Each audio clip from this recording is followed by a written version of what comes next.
The black magician leading the charge of the horsemen of the apocalypse is the Jew, and behind him are his minions the Freemasons. Following their lead are the witless minions and corrupt masses who carry on with their drudgery, serving the war machine of Zion as it races over the globe, harvesting souls along its bloody trek. The witless masses at lower levels have no understanding of that which exists above them, and thus blindly follow the path of their masters, the organic lie, following the path of the lie to perdition. Amongst this hierarchy of evil, those at higher levels are more cognizant of their surrounding circumstances and the actual meaning and purpose of the projects of their leadership, and thus partake to increasing degrees of the false light of the luminescence of the dark side of the force, and thereby to increasing burdens of karma. The higher in the hierarchy, the more false, hypocritical, devious, self-serving and psychopathic one becomes, and only they who demonstrate this behavior are enabled to elevate themselves within the hierarchy of the dark forces. Indeed, these are the defining traits of the black magician, which qualifies him as such, and this by definition, using occult forces for personal profit, and this at the expense of others, and visiting harm upon others as a means of enriching himself.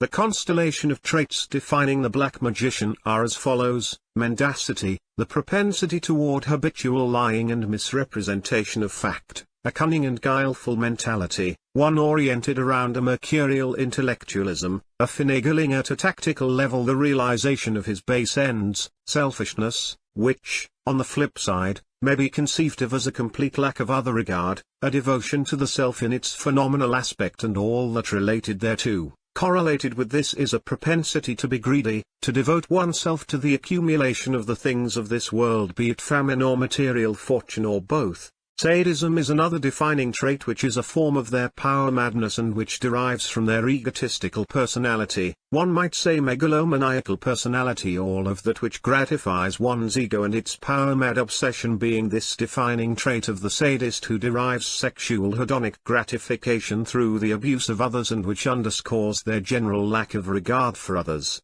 As will be examined in the following, the traits of the black magicians transcend their own individual will, and they are impelled by the entities with whom they traffic, becoming ever more under their influence through their quid pro quo relationship therewith, should they not have been born into it, those being born into the cabal being subject to generational curses by these same entities. Indeed, it must be acknowledged that most of these black magicians are a product of generational curses and are antenatally impelled and influenced in their thought and action by these same entities. The very conception of the black magician antenatally is accompanied by entities who assist in the formation of the being, the incarnating soul being conditioned by these entities to form a relationship with them, should they not have had any prior relationship therewith during the cycle of reincarnations in past lives. Thus the behavior of the black magician is not entirely their own, but rather is an amalgam of entity and self, the former having a preponderant influence over the latter, and the latter serving as a patient in relation to an agent who is the bitch in the relationship and who must carry out his master's whims in order to receive temporal rewards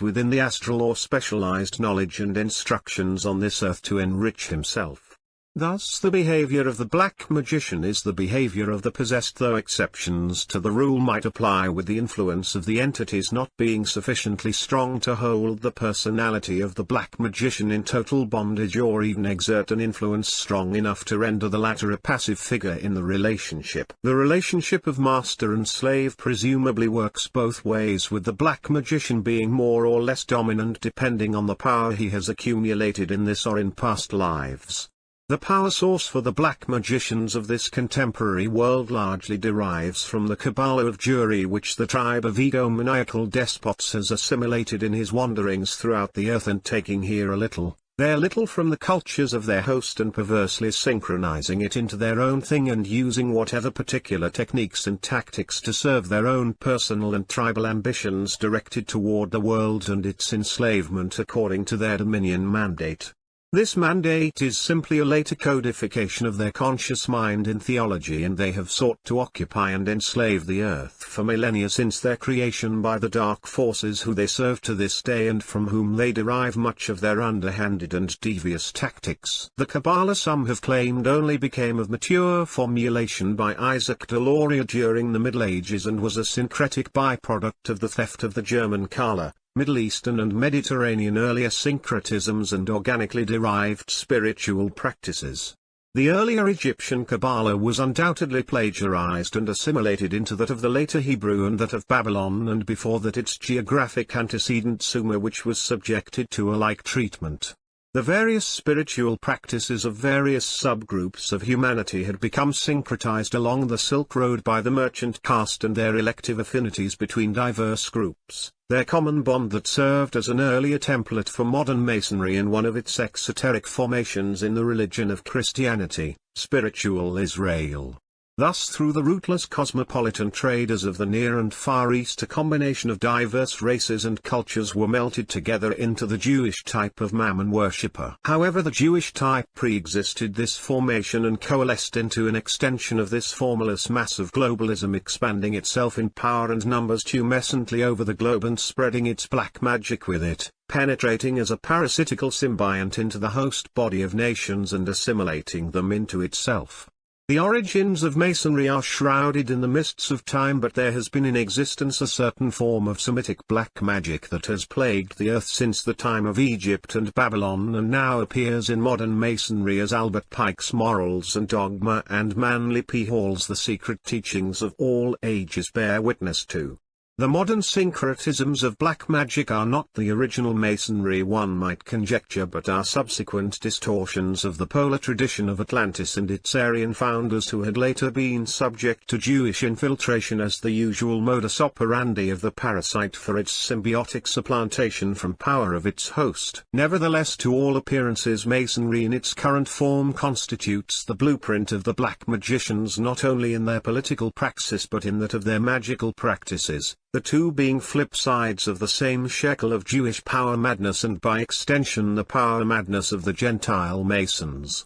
The political motivation of Masonry, at least as far as the writer can surmise, not being privy to the contemporary situation of Masonry, has historically been the formation of Solomon's Temple, the construction of a Jewish-controlled supergovernment with Jewry and, at least to the extent Jewry has led the Gentile Masons to understand, Gentile Masonry ruling the world as the initiatic priest-kings over all the profane masses. This political agenda is best described by Lady Queensborough in the title of her work Occult Theocracy, a theocracy of the dark forces over here, based upon ally of the organic lie of Jewry, based upon the primordial lie of the demiurge who they refer to as the Gaotu. At lower levels and exoterically in religious dogma, the God referred to in the Judeo-Christian exotericism is the same being, and thus any pretense of opposition between the Masonic elite and Christian laity and clergy is nothing but smoke and mirrors put forth as yet another lie in the dialectic of good versus evil, with each side playing their role as antitheses awaiting reconciliation through the higher levels' orchestrated destruction and chaos, giving themselves an excuse to impose their world order,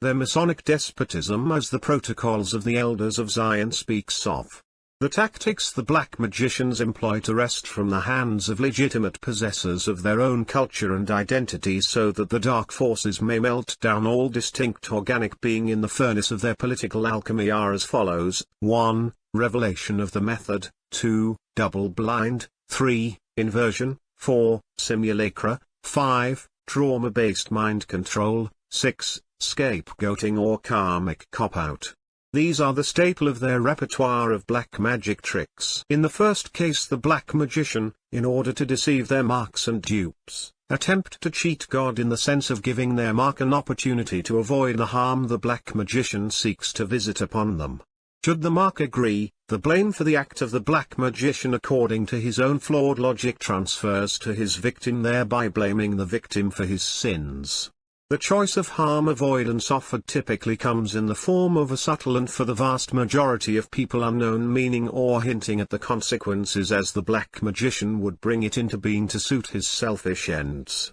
Thus his cunning manipulation tactics are employed as a means of deceiving his mark and leading the dupe into not opposing the imposition of the black magician, thereby enabling the latter to succeed in his plans. These typically entail visiting harm or loss upon the victim and enriching himself through that process in the form of temporal or hedonic power or profit. To reveal to the dupe what the black magician had intended to do to him without the dupe knowing unless he is knowledgeable about occult science and thereby attempting to scapegoat the dupe and expiate his sins. Double blind is another tactic which is built into the revelation of the method. To enable one's enemy to know what is being done to him without him being able to stop the act and moreover to reveal in a concealed matter what he wishes to perpetrate against him puts the mark in a double blind, having placed the key outside of his cage into which he has been placed by the imposition of the black magician just beyond his reach, so that the victim is forced to decipher the appropriate means to escape and, failing to do so,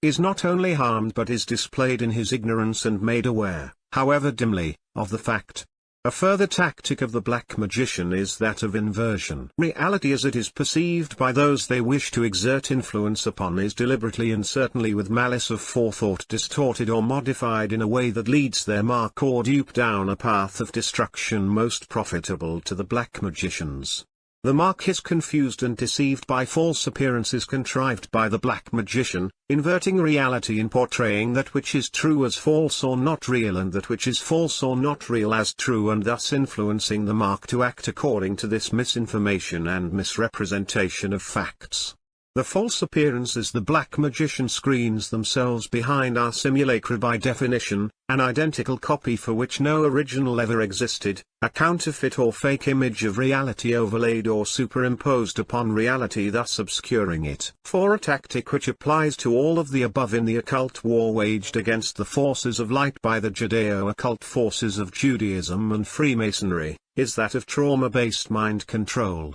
The general tactic of the anesthetization of the mind which subjects its victims to a state of fear and a destabilization of the conscious mind which then leaves the mark in a state of confusion and uncertainty and thus neutralizes any action which the mark might otherwise undergo contrary to the will of the black magicians of Zion. The trauma created is, in the political alchemy of these mages of the dark side of the force, ascribed to different causes, to scapegoats upon whom their own sins are conferred and served up to their dupes as a sacrifice, thereby employing a simulacrum of the guilty party. The cases of Leo Frank blaming a Negro for his rap and of a white girl, or that of Arabs being blamed for 9/11 by the Jews, are illustrative of this procedure. Not only the trauma created but the consequences of the trauma are instrumental in their designs. In the former case, and to simultaneously expand and intensify the structure of their control system. Thus the dialectic of Ordo Abjau is a perpetual motion machine controlled and manipulated by the wizards of Zion, hiding behind the curtain of appearances of simulacra and simulations which they have woven as their Mayavic veils to hide in plain sight.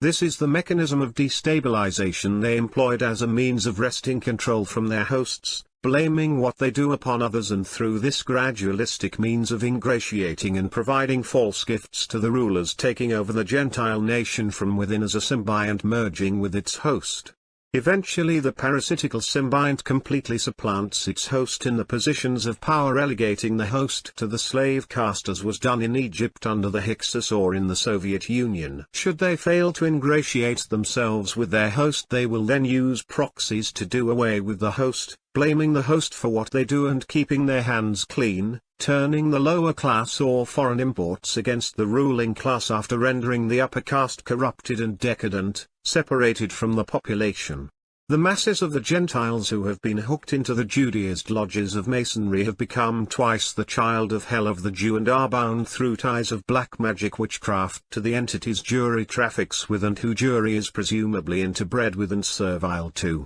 This may be called the infernalization process which the Masons undergo. Those who are generational Masons have no need of any process of possession, as they are bred in the bone with these entities in a symbiotic relationship such that to a greater or lesser degree, they are these entities' vehicle or instrument on the earth plane. The end product of the zombification process at whatever point in the cycle of incarnations is the Zombi, the aspirant on the path to perdition, the black magician, becomes rather than Superman, and infrahuman, playing host to demons, and in his magical practice he becomes evermore a slave and a Zion, a mere husk of his former self. merged into the hive mind of the Prince of Darkness who exerts his influence on the lower level nodes of his mind will become assimilated into spiritual Israel, into the demiurgic hive mind no longer having any autonomy of consciousness. The rites and rituals of modern masonry are formally designed to bind the entered apprentices of the great work to this coterie of entities and to their GAOTU. They employ Hebrew language and symbolism throughout and thus are serviceable to Juri and their masters, tying the Gentile masons into the thought forms, and ultimately into the entities who constitute the dark forces who prey upon the population of this world. Though the Gentile masons understand themselves to be predatorial Lucifers who have a divine right to rule over others owing to their enlightened state of being, illuminated with the false light of the dark forces, they are nonetheless mere servitors of these forces. Thus they are prey to these forces and predate only upon those who are inferior to them in temporal power within the realm of the demiurge. Thus they seek to reign in hell and not to live in heaven above the lower realms of the Prince of Darkness. At lower levels the laity of exoteric religion are also the servitors of their dark master, only even more disempowered with the temporal powers of black magic and thus even more susceptible to the atrophy of their souls and their assimilation into the demiurge both in vivo and post-mortem. Given that all mainstream religions serve the one, especially Judeo-Christianity, it follows from the premises that they are little more than magic squares in which the worshipper becomes trapped and has his soul absorbed into that which they worship, not only through a soul atrophy through supplication of their master binding themselves to the Prince of Darkness through energetic ties, but beyond this failing to strengthen their soul for purposes of both defense and attack against that which threatens what they should in their right mind value and support the existence of,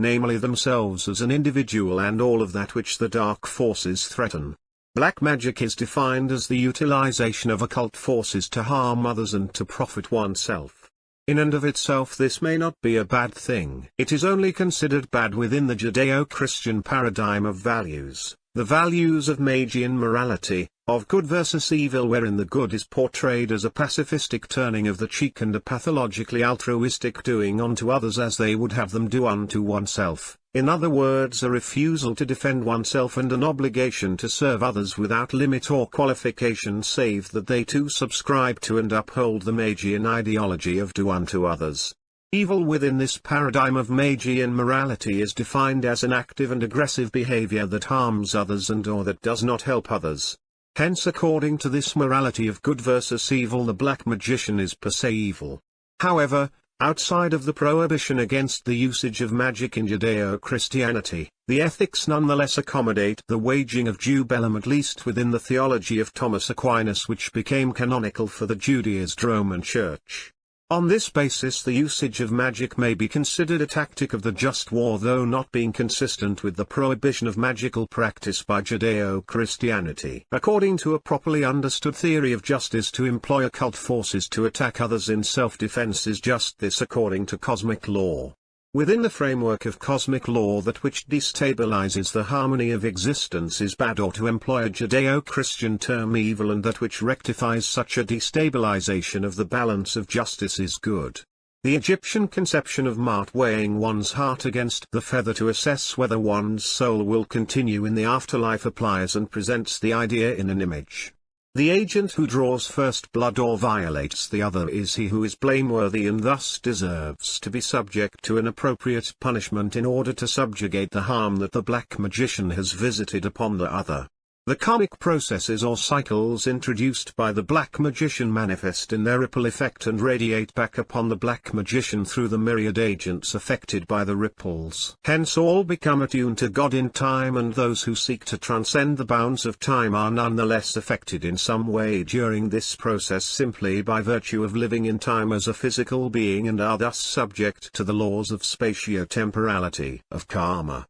Regardless of this fact that everything affects everything to a degree, the laws of the cosmos dictate that should one seek the perpetuation of their being, as an individual one must adhere to these laws, which are in no way a static state of affairs but a dynamic process on the ocean of being. One's existence in this ocean necessitates skillful oarsmanship and navigation, as well as the strength and willpower to guide oneself along his course. This means in concrete terms self-defense should one be attacked. Given that the individual is part of a collective and has a duty toward his collective, he must of necessity oppose that which threatens his collective and in the appropriate way. The attacker must hence be opposed, and this, within the context of the occult war, necessitates the utilization of magical means of self-defense and other attackers' effective strategy of self-preservation and indeed self-empowerment. One has no obligation to unduly limit himself, and as Giovanni Gentile said in his The Doctrine of Fascism, man must and will make his own law, and such a law may or may not be coherent with the harmony of existence.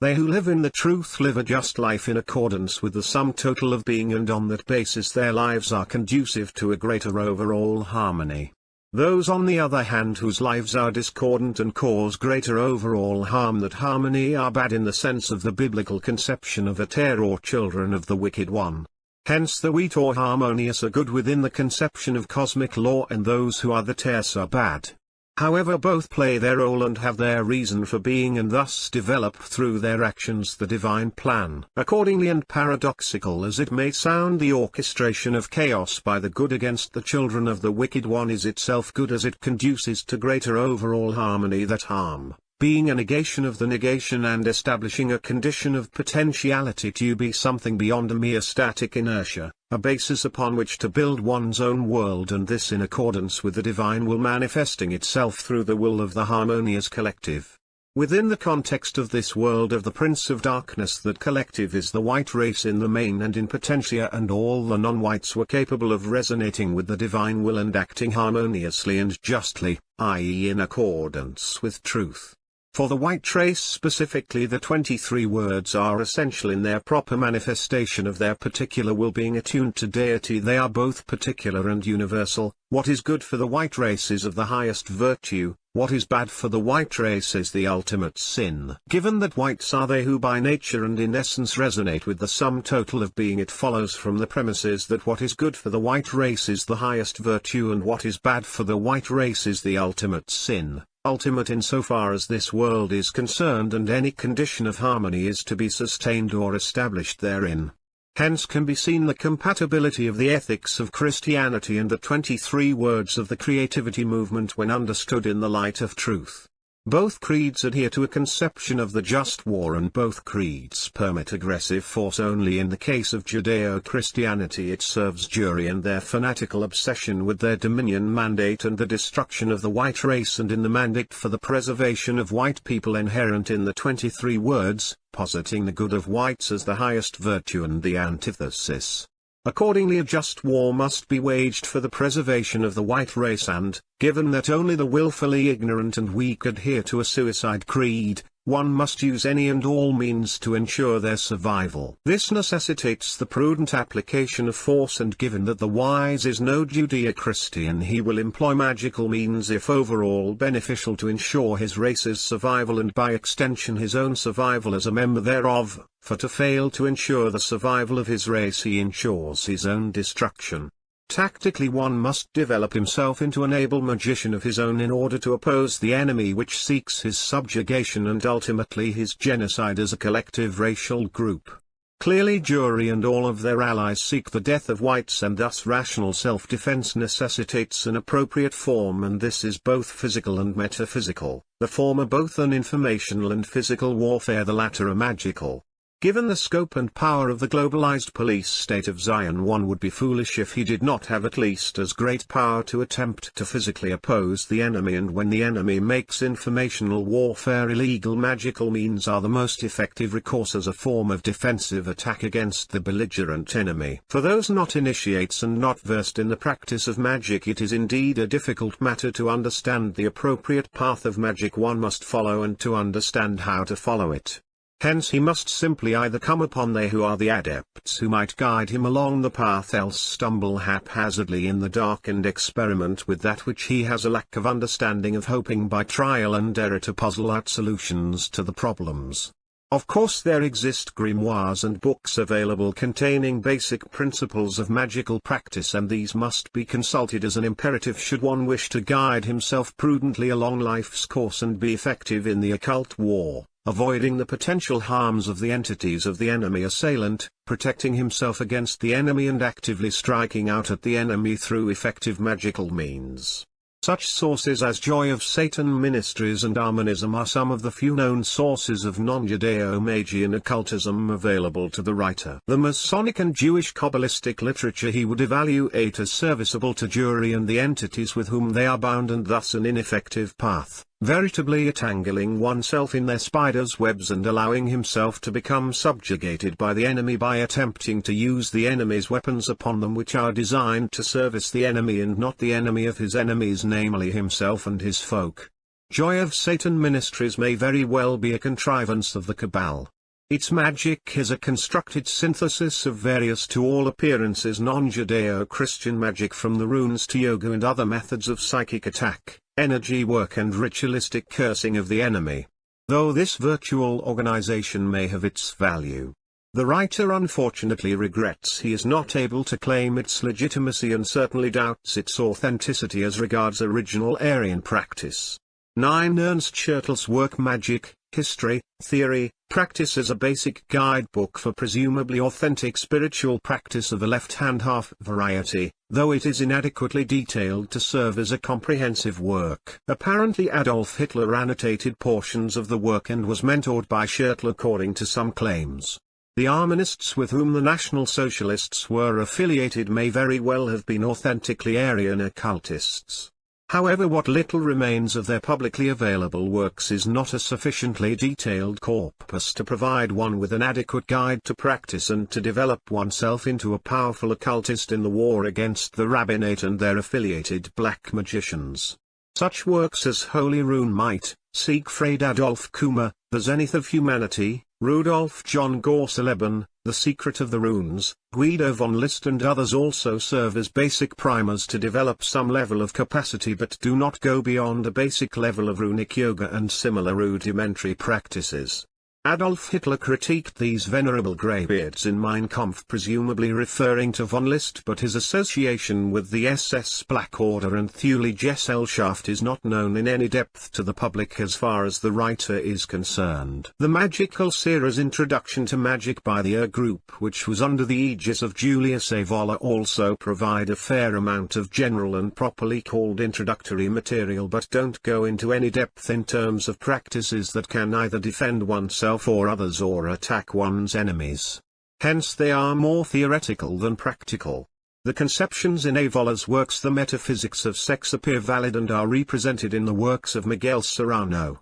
the path being that of left-hand path tantric Maithuna, that of transcendence, the yoga of power, which was yet another of Evola's works. Such practices build spiritual power but don't give any details as to how to direct this power against others. They may be used accordingly to strengthen the self but not employed as particular tactics of occult warfare. This applies also to his work The Doctrine of Awakening, on Buddhist varieties of ascesis, which prescribes a Buddhistic tripath of active nihilism, which Evola also wrote of in his article The Active Nihilism of Friedrich Nietzsche. Hence the works of Evola are valuable in developing power, cultivating a transcendent personality, and through this means enhancing one's defensive capabilities. However, they are in no way a repository of arcane lore that may gird one with the attack weapons necessary in the occult war against the enemy. Yet another offering of arcane wisdom and guidance along the path of initiation is that of Miguel Serrano, who,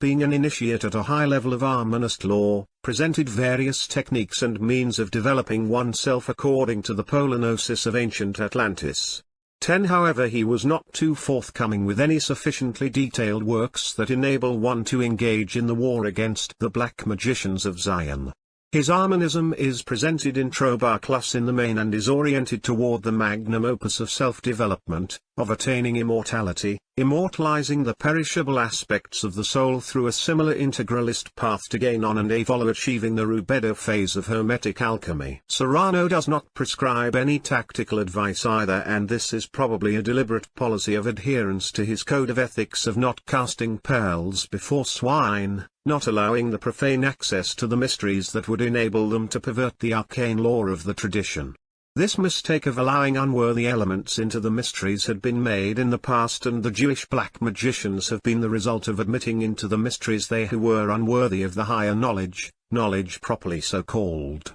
Hence attempting to follow in the footsteps of all of the foregoing magical past can only go so far and can only furnish one with a distorted understanding of truth. Perhaps this is why Guénon had recourse to confining himself with the pseudo-tradition of Abrahamic syncretism called Islam, as he had no other existent tradition to follow. Should one attempt to involve himself in the occult war as a black magician against black magicians, he must go it alone and, through prudent skill and one-pointed concentration of attention, the active engagement in this war must be waged in a non-traditional setting. One must sort out what works and what does not, employing a higher intuition to understand what coheres with the cosmic laws that influence all action within the phenomenal plane, and to act prudently and effectively. He who observes the presented ideas and templates in the various works on magic must be selective and consistent in his selection, being guided by the wisdom of reason, asking the following questions. 1. What adheres to or is consistent with cosmic law in terms of the prescribed practices?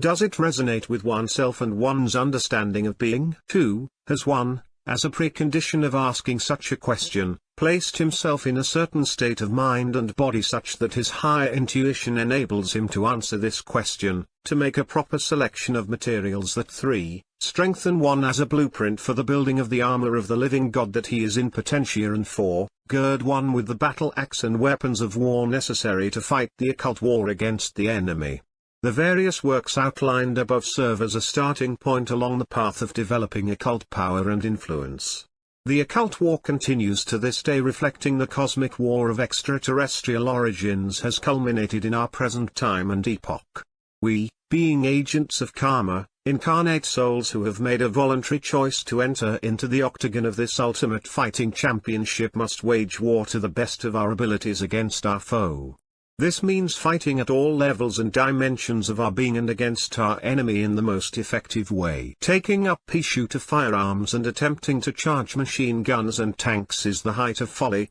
a suicidal venture into a no-man's land of certain death. Perhaps some would find such a course desirable, but their personal subjective desires must be laid aside and condemned, as this type of action is what the enemy wants. This is why the enemy orchestrates their false flag operations to frame and slander the Aryan race and attempt to associate them with irrational violence, mental illness and all manner of other negative and defamatory traits. The Aryan race must thus recognize, 1. That they are in a war, 2. Who their enemy is, and 3. What they do in terms of tactics and strategies to fight against us. That their tactics and strategies are in no way confined to the realm of the world, but that they operate first and foremost in higher dimensions and thus manifest in concreto through the causality of Kabbalistic magic. That they work with and for entities who have a certain nature, and that these entities are vampirical or astral beings who are capable of transdimensional existence, manifesting in both the physical visually observable plane and in non-visible more subtle planes. To know the enemy is to defeat them. To remain in an agnostic state is to fail to oppose them and to in effect give up the fight and lay down before the enemy, who will then exploit and enslave to an even greater degree the denizens of this world and genocide the Aryan population through mixture with non-Aryans and or overt slaughter. Most importantly, the Aryan must recognize, 4. Who he is and why he is here. That he is a warrior who has incarnated to liberate the earth from the enemy, the Jews and the reptilian masters and lower-level minions. They must recognize, 5. How to give battle, and this in the most precise and specific form. The physical battle is not available to all, and only certain people within the proper positions or able to get into these positions may play this role. Others may play other roles. The ancient Aryan caste system of Brahmins, warriors, traders and artisans and serfs applies. Though the current system has introduced a regression of castes from higher to lower and has inverted the caste system into its current form, where truly the last has become first and the first has become last, there nonetheless exist certain types who embody the castes within themselves and must do their best to ride the tiger of the postmodern world of social chaos. Therefore the available socio-economic functions or roles the enemy society has to offer are unsuited to the person, and thus one must simply play his own role according to his nature. Though he may have been demoted to a level beneath his proper nature, he may still attempt to develop his proper nature in light of the occult war, building power and strength within his proper domain. In past lives having been a priest, a warrior or craftsman, all areas must know themselves and play their proper role in the cosmic war in order to gain a final victory of the black magicians of Zion and liberate Gaia from the system of violence and slavery. They must not only become who they are, according to their inner being or essence, but become who they are, Hyperboreans, and this through the magnum opus, the great work of becoming a living God.